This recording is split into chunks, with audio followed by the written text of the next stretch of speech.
আসসালামু আলাইকুম ওয়া রাহমাতুল্লাহ। এসো ইসলামের পথে চ্যানেল থেকে আমি মোহাম্মদ আবির ইসলাম।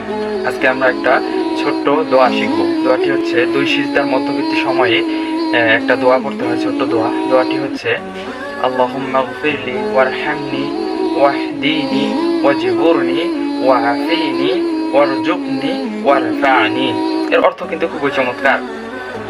অর্থ হচ্ছে আল্লাহুম্মা গফিরলি, আল্লাহ আপনি আমাকে ক্ষমা করুন, ওয়ারহামনি আপনি আমাকে দয়া করুন, ওয়াহদিনি আপনি আমাকে সঠিক পথ দেখান, ওয়াজবুরনি আপনি আমাকে সমস্ত ক্ষতি হতে হেফাজত করুন, ওয়াআফিনি আপনি আমাকে নিরাপত্তা দান করুন, ওয়ারজুকনি আপনি আমাকে রিজিক দান করুন, আর সর্বশেষ হচ্ছে ওয়ারফা'নি আপনি আমাকে মর্যাদা বৃদ্ধি